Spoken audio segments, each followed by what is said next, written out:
Hello and welcome to another of these short videos where I'm combining digital and traditional painting methods. So back in the 90s I was commissioned by the US Postal Service to do a series of space related images, of which this was one, which I called Titan Sky. A somewhat fanciful rendering of Saturn from Titan's surface. This image basically marked my transition from traditional to digital media. The software was fairly primitive and the hardware was very slow. There was no global illumination, subsurface scattering, anything of that nature. The environment was then generated in a piece of software called Bryce, and the space-suited figures were modelled in software called Alias Sketch, which later morphed into Maya. Painted over the Bryce rendering in Photoshop to give it something of a painterly look. Despite the rendering shortcomings, this image proved to be very successful for me. I sold many prints of it and it was used for a number of book covers around the world. Consequently, I was really pleased when I was commissioned to do an oil painting of it. In that sense, we've gone full circle from traditional to digital and now back to traditional. 20 years later, looking back at it, I thought I would take the opportunity to update it somewhat before I started painting. And the shadow area of Saturn there should really be the same colour as the sky, since the gas giant would be outside of Titan's atmosphere. I did keep the reflected light on the right side of Saturn there, even though technically that would be inaccurate as well.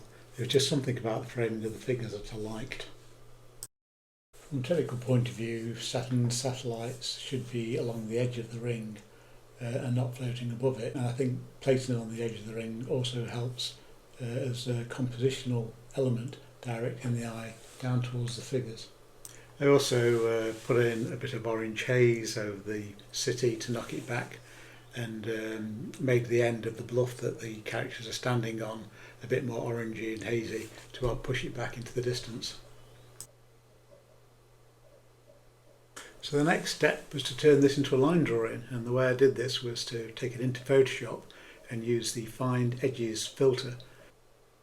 Be a bit hit and miss using this filter. Sometimes it does a really good job, sometimes it requires more work in Photoshop, but this time one click did the job actually. It produced a really nice line drawing. The other thing I've been doing recently is painting over a complementary colour to the main colour of the painting, which in this case would be a blue, since the painting is mainly a sort of orangey yellow colour. So I filled a multiply layer with blue, and we're now ready to get this onto a canvas. This painting is 30 by 30 inches and it's the largest painting I've done.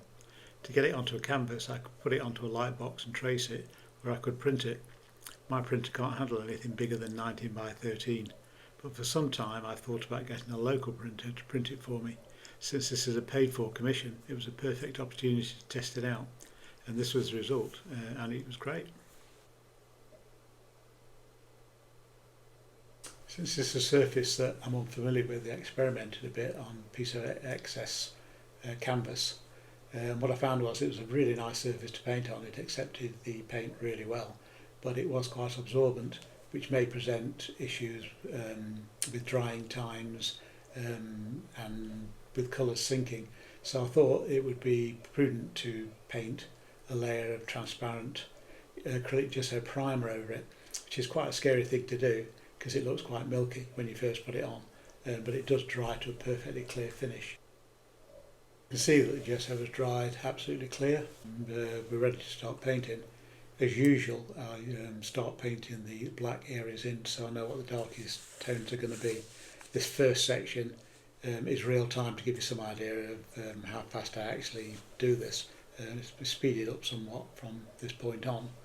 The blue represents a mid-tone really, so further on I do paint some highlights in, some white around the character's feet, so I will have an idea of what the lightest and the darkest tones are going to be.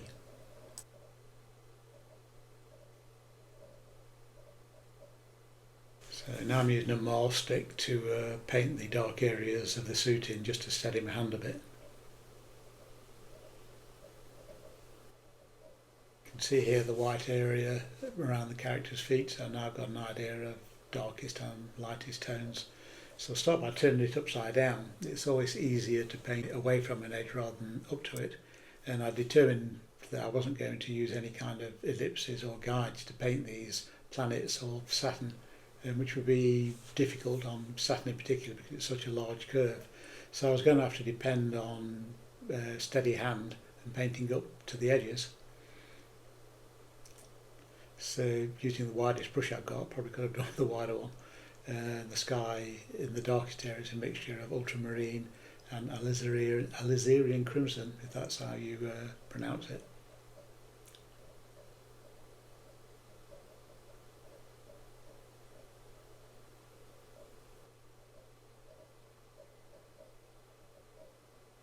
So turning it round again, because now I'm going to be painting away from the left-hand side of Saturn as you look at it straight on.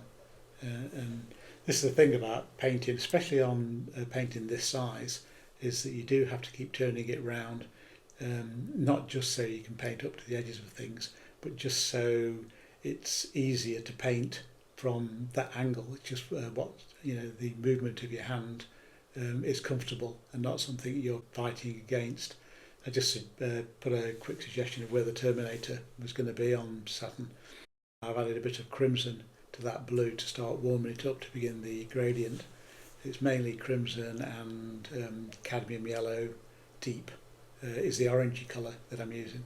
You can see how it kind of shimmers against that blue, although in the sky the blue will be pretty well obliterated.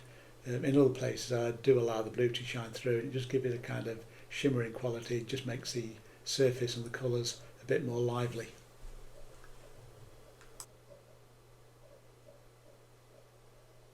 Turn the painting the right way up again, just trying to carry on that gradient into the shadow areas.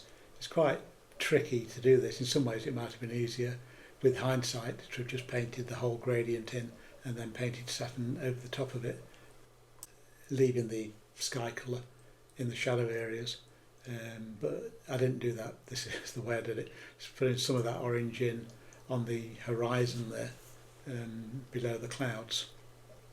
So now painting up to the edges of the rings and trying to smooth the gradient.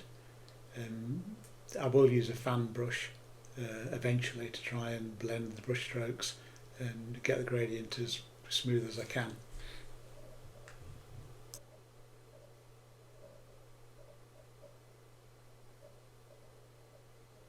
So I'm just painting the clouds in now. Added a bit of burnt sienna to the mix to give me that kind of darker browny colour for the shadow areas of the clouds. The highlights are a mix of cadmium yellow deep and white, with a touch of cadmium yellow medium.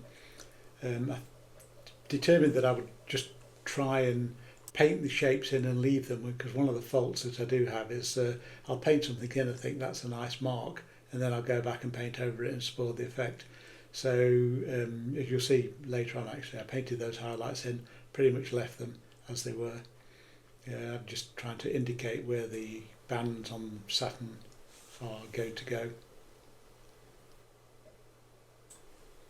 End of day one, sky, main body of Saturn and the clouds completed.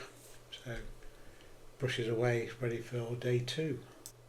Day two, already painted the rings in and the moons of Saturn very carefully by hand, just making a start on the alien base, painting the highlights onto that blue, leaving some of that blue colour showing through. Just got a lump of something in there. It's one of the things about working with traditional media, is that you can find bits of hair, bits of your paintbrush getting lost in the paint that you've got to pick out. I'm just painting that dark area of the bluff with an orangey colour to make it look like it's got some atmospheric haze over it, so it recedes into the distance.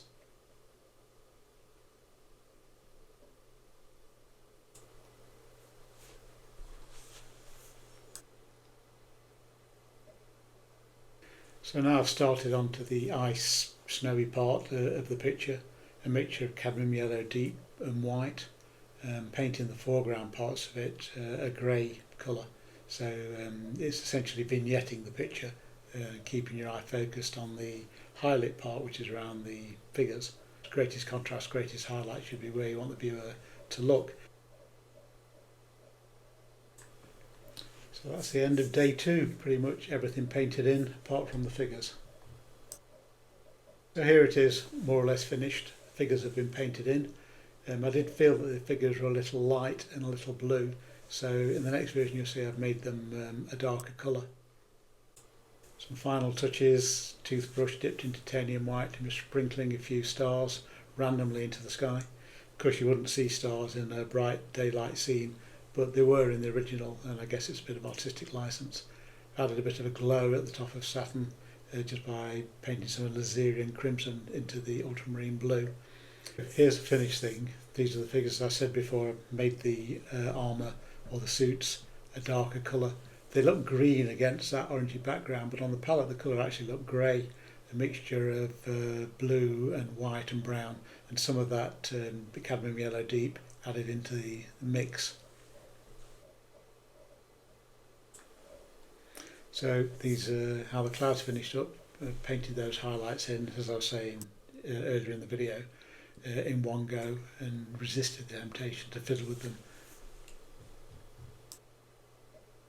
Here's a close-up of Saturn's atmosphere and its satellites, the rings and the moons, just painted freehand, very carefully. And this is how the base ended up, probably darker than I originally thought I would do it after I revised the original digital image, but I think this just has a much greater sense of depth, with the extremities of the base disappearing into the haze. The pointy rock formations, whatever they are another compositional element pointing directly towards the figures. So here it is in its entirety. It took me about 7 days to paint. Took me about a day and a half to work out the line drawing, so you could say it took me a week and a half start to finish. Hope you enjoyed watching the video. I hope you got something out of it and maybe got some ideas of your own to try out. If you did enjoy it, please click the like button on your way out, subscribe if you haven't already done so, and I'll see you next time.